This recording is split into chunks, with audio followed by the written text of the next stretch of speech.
2026 সালের এপ্রিল মাসে বাংলায় ভোট হবে। বঙ্গভূমিতে সাংবাদিক সম্মেলন করে ঘোষণা করলেন কেন্দ্রীয় স্বরাষ্ট্রমন্ত্রী অমিত শাহ। পাশাপাশি জানিয়ে দিলেন কোন অঙ্কে 26-এর ভোটে বিপুল সংখ্যক আসনে জয় পেয়ে ক্ষমতায় আসবে বিজেপি। প্রতিপক্ষ তৃণমূলকে হুঁশিয়ারি দিয়ে শাহ বলেন, পশ্চিমবঙ্গে 3 থেকে 77 হয়েছে বিজেপি। পশ্চিমবঙ্গের মানুষ সুশাসন আনতে বদ্ধপরিকর। 2014 থেকে 2024 সালে বাংলায় বিজেপির রাজনৈতিক যাত্রাপথ তুলে ধরেন অমিত শাহ। তিনি জানান, 2014 ভোটে 17% ভোট এবং 2টি আসন পায় বিজেপি। 2026 বিধানসভায় 10% এবং 3টি আসন।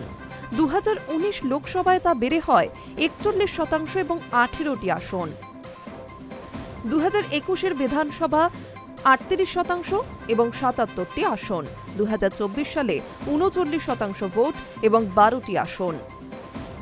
শাহের দাবি, 2026 সালে বাংলায় ক্ষমতায় আসবে বিজেপি। এদিন বাংলা অনুপ্রবেশ নিয়ে কড়া বার্তা দেন কেন্দ্রীয় স্বরাষ্ট্রমন্ত্রী। সেই সঙ্গে তৃণমূলের রাজনৈতিক পরিকাঠামো নিয়েও প্রশ্ন তোলেন শাহ। सभी जगह इंफ्रास्ट्रक्चर के काम अच्छे चल रहे हैं, सिर्फ बंगाल में तकलीफ क्यों आ रही है?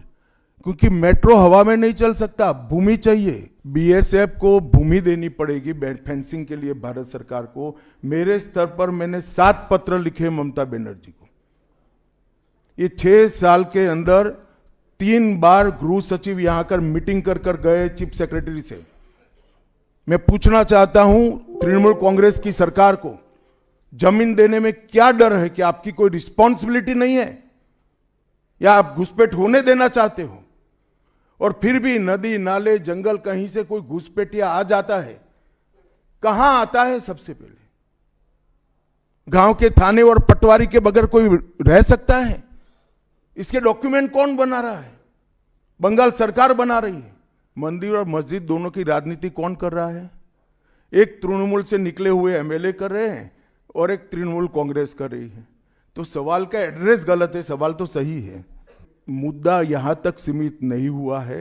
युवाओं की रोजगारी का है, महिलाओं की सुरक्षा का है, घुसपैठ का मुद्दा है, भ्रष्टाचार का मुद्दा है, इंडस्ट्रीज के पलायन का मुद्दा है, गिरते जा रहे इंफ्रास्ट्रक्चर के स्तर का मुद्दा है। ढेर सारे मुद्दे हुए, कहीं से बच नहीं सकते। এদিন ভাষণের শুরুতেই বাঙালি আবেগ উস্কে দেন অমিত শাহ। উল্লেখ্য, মঙ্গলবার কলকাতা সাংবাদিক বৈঠকে ওপার বাংলা থেকে আসা হিন্দু শরণার্থীদের আশ্বস্ত করলেন অমিত শাহ। তবে তিনি জানান, সীমান্তে কাঁটাতার দিতে জমি প্রয়োজন, সেই জমি দিতে চায় না রাজ্য সরকার। বিএসএফকে যথাযথ পরিকাঠামো দিলে কবে তো তারা ঠিকমতো সীমান্ত রক্ষা করতে পারবে। कि असम में घुसपैठ क्यों बंद हो गई? त्रिपुरा में घुसपैठ क्यों बंद हो गई? गुजरात और राजस्थान की बॉर्डर पर घुसपैठ क्यों नहीं होती है? पंजाब की बॉर्डर पर घुसपैठ क्यों नहीं होती है? कश्मीर की बॉर्डर पर घुसपैठ क्यों नहीं होती है? सिर्फ बंगाल में क्यों होती है? क्योंकि आपकी निगहबानी में घुसपैठ कराई जाती है और बंगाल को धीरे धीरे डेमोग्राफी चेंज कर आप आपकी वोट बैंक को पुख्ता करनी चाहती है। मगर ये लंबा नहीं चलेगा। बंगाल की जनता अब जान गई है और इसके खिलाफ लामबंद भी हो रही है। और मुझे मालूम है अगला चुनाव घुसपैठियों को निकालने के मुद्दे पर और घुसपैठ रोकने के मुद्दे पर लड़े जाने वाला है।